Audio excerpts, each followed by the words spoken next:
बड़ा मैच है Providence stadium Guyana के ऊपर, और इस वेन्यू के ऊपर हो रही है बारिश। मैं सबसे पहले वेदर फोकास्ट से स्टार्ट करूंगा, जो पिच रिपोर्ट है, क्योंकि देखना बहुत जरूरी है। और इसके लिए रिजर्व डे नहीं है, मतलब आईसीसी पता नहीं क्या कर रही है, जहां बारिश नहीं है सेमीफाइनल एक के अंदर वहां रिजर्व डे है, और यहाँ रिजर्व डे नहीं है, मतलब खतरनाक काम है इनके तो। तब देखें प्रोविडेंस स्टेडियम, ये मैच है वहाँ, सुबह 10 साढ़े 10 बजे स्टार्ट हो जाएगा, और उस टाइम पे यहाँ पे शावर्स है, मतलब अभी भी बारिश ही हो रही है। मतलब अगर आप वेदर सर्च करोगे ना तो हर जगह आर्टिकल लगे आ रहे हैं यार, wash out on the card with 70%। मतलब ये कह रहे हैं ना, अपने भर रहे हैं टीआरपी, मार्केट कैप्चर कर रहे हैं भाई, यूजर क्लिक कर दे कैसे भी कर आके, फोरकास्ट 70% वॉश आउट। ऐसा नहीं है, बारिश तो है, लेकिन जैसे हम देखते हैं आगे की तरफ, तो ये देखो आप, क्या सुधरेगा, शाम के टाइम सुधरेगा वेदर, और शाम को शायद ज़्यादा देर ना हो जाए। मैं ज़्यादातर इस पे वेदर देखता हूँ, थोड़ा सही बताता है वर्ल्ड वेदर। इसको मैं देखता हूँ, आपने पहले देखा होगा मेरे वीडियोस के अंदर, मैं इसी से वेदर फोकास्ट शो करता था, इसमें ओवरली आपको वेदर फोकास्ट मिल जाती है। ये मैच वहाँ पर है 27 तारीख को सुबह, तो वो देखो आप सुबह वहाँ 10 11 बजे से ना यार क्लियर हो जाएगी वेदर फोकास्ट, देखा जाए तो। देखो बाद में वेदर क्लियर है पूरा, बस ये बारिश वहाँ पे 1 बजे तक है, ठीक है। 1 बजे के बाद वेदर क्लियर है, चलो 1 घंटा लग गया सुखाने के अंदर, तो 2 3 बज जाएगा, फिर पूरा वेदर क्लियर है ना, क्या दिक्कत है। आपको पूरा 6 घंटे का ऐसा गैप मिल रहा है जिसमें पूरा वेदर क्लियर रहेगा। तो आई एम एक्सपेक्टिंग मैच तो होगा, अब वो किस तरह से होता है, कितने ओवर का होता है, देखने लायक होगा।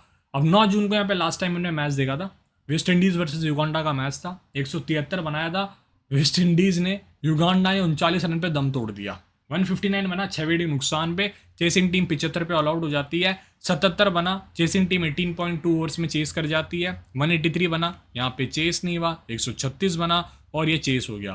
तो जो वेन्यू है ये देखा जाए तो सीरियसली सही रहा है, और सही इन द सेंस बताता हूँ मैं, जो स्कोर्स हैं वो एवरेजली यहाँ पे 160 के आसपास बनते हैं जब बराबर की टीम्स खेलती है। क्योंकि जो मैचेस हमने देखे थे सुपर 8 आई मीन जो ग्रुप स्टेजेस के मैचेस थे, उस टाइम इनके पास पीएनजी की टीम थी, इनके ग्रुप में युगांडा की टीम थी, तो कई गेम्स थोड़े से आपको 39 ऑल आउट 75 ऑल आउट इसलिए देखने को मिल रहा है। इंडिया यहाँ पे 3 में से 2 मैचेस जीती है, इंग्लैंड यहाँ पर 1 मैच खेली है, और पॉजिटिव है यहाँ पर हारी है।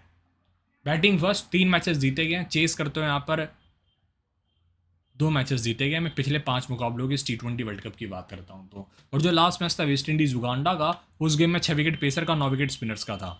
और अभी तक जो 4 मैचेस इस T20 वर्ल्ड कप में हमने देखे हैं, 40 विकेट पेसर्स ने निकाले हैं, पहली पारी में 18, दूसरी पारी के अंदर 22, right arm pacer 27, left arm pacer 13, spinners के 32 विकेट रहे, पहली पारी में 13, बट दूसरी पारी के अंदर स्पिनर्स धागा खोल देते हैं, 19 विकेट है इनके, ऑफ स्पिनर्स का 8, लेग स्पिनर्स का 11, लेफ्ट आर्म ऑर्थोडॉक्स स्पिनर्स का 13 विकेट है। अब मैं आपको इनकी इकोनॉमी बताऊंगा थोड़ी देर में कैसी रही है, पहले पिच देख लेते हैं, थोड़ा इसको भाप लेते हैं, ठीक है।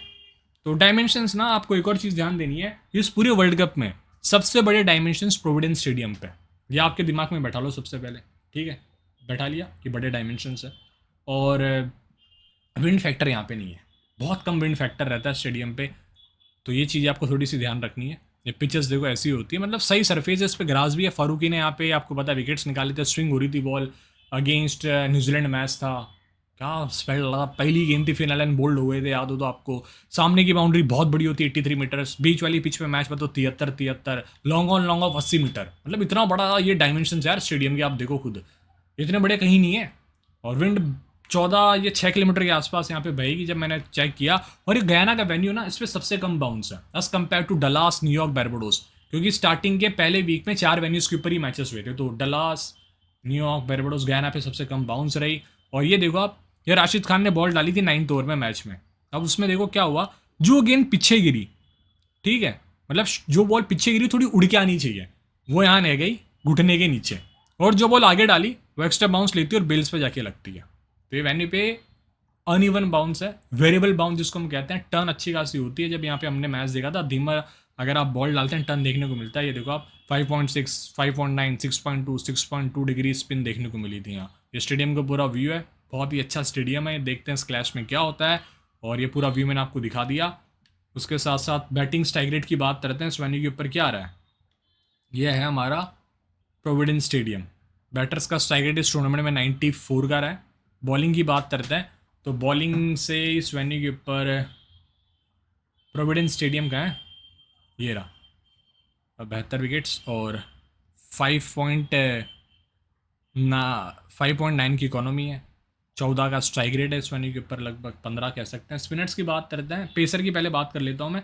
इस वेन्यू के ऊपर पेसर्स ने 6.4 की इकोनॉमी रखी है, 13 का स्ट्राइक रेट है, 40 विकेट तो मैंने आपको बता ही दिया था। और बॉलिंग की बात करते हैं यहाँ स्पिन की, तो इस वेन्यू के ऊपर स्पिनर्स की इकोनॉमी रही है 5.6 की, जो काबिल तारीफ़ है, और 17.1 की इकोनॉमी है। ये उन्होंने गलत लिखा है, 17 विकेट, 27 विकेट, 32 विकेट है, ठीक है।